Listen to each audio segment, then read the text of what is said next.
Answering the cry for justice by bringing reformation from city to city, our guest, Heather Schott, is fighting against human trafficking with her ministry, the Justice Reform. So welcome, Heather. We are so excited to have you this evening. Ever since giving my life to Jesus, around 18 years old, I have just had a passion for those that are in darkness and being the light of Jesus, of going in and tearing them out and bringing that freedom that Christ gave me. You know, I never went through a 6-step or however many step program. It was literally just the presence of God coming in and interrupting my old life. 2 Corinthians 5:17, he made me into a new creation where the old was gone and the new came, and I've never turned back. And Heather, can you explain a little bit for us the vision that you received from God while you were running and praying about the justice reform? Can you go into detail about that a little?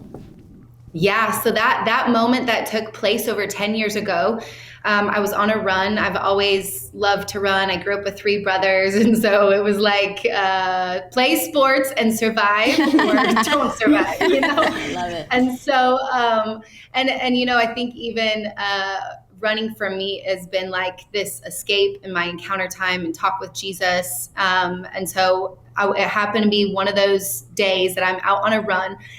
But you know, like some of those days that you just go to work out or go to run and you're just like, I don't feel like doing this right now. This is painful. This is not fun. I don't want to be doing this. And it was that type of a day where I just thought, okay, I'm going to just stop and walk home because I don't feel like running today. And the moment that I stopped, the Lord asked me this pivotal question, and he said, what would keep you running no matter what? Wow. And at that moment, I had a full-on vision. And this vision was a sea of runners. And, you know, I knew it was a race because immediately in the vision, I see like, you know, the pieces of paper that are in a race on their chests and on their backs.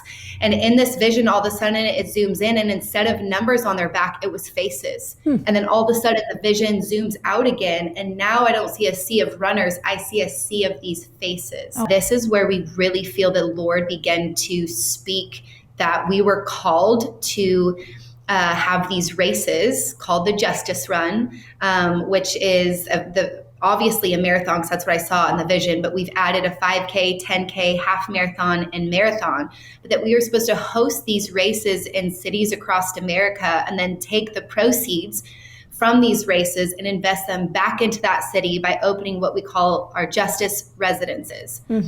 Our justice residences are a long-term restoration facility that will house up to 100 women. Our first one, which will be built in Fort Worth, Texas. That's awesome. And it will be the first of its kind in America, which is really, really exciting. That's when you know it's definitely a God dream because it's uncomfortable, but so fun.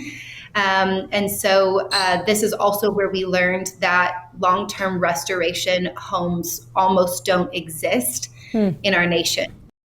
Can you tell us how you prepare these women afterward? Can you give us some examples of the spiritual aspect and the practical? I know you had said some of them now are entering into, you know, your school and they're doing things. So spiritually and practically, I would assume they need life skills after something so traumatic.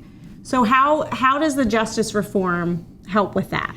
So like you said, there's the spiritual and the physical aspect. And so that spiritual healing, the vision of Mercy Culture Church is taking people from corporate encounters to daily personal encounters, which really breaks down to relationship with Jesus. And religion has destroyed, I believe, the church and Christians for far too long, where it's about performance-based and things that we do instead of relationship with him. Yeah. And so the Justice Reformed is the same thing, where we are teaching them first and foremost daily encounters, a daily intimate relationship with Jesus. And I love to encourage organizations. I know it's so hard because grant dollars, you can't have biblical, values or teach Bible or talk about Jesus. It's just not worth it sacrificing truth and biblical values for grant dollars. There's other ways to fundraise. And this is why kingdom businesses and churches have to be involved with their local organizations to support and lift their arms so that they don't, sacrifice. So first and foremost, it is an intimate relationship with Jesus. We say that next level after reintegration is reform, is raising them up as reformers to go into the world. It is reformation, making the crooked way straight.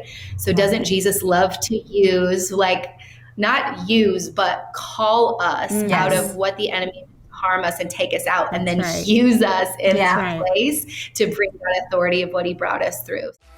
Thank you for watching. Share your thoughts on this topic with us in the comments. And don't forget to check out FISM.tv/outspoken for some more exclusive content. We will see you next time.